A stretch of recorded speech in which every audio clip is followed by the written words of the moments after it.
نستنی آن طفلکی بیچاره روان شد آن مادری آواره تاجیک بفیگان شد بگو کی تواند بچونین حادثه صبر زن طفلی عزیزه که جدا از تن و جان شد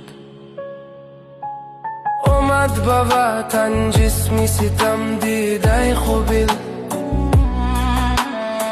برسانی سفید این تنی پیچیده خوبیل با جسمی پر از خون شده و پاره خوبیل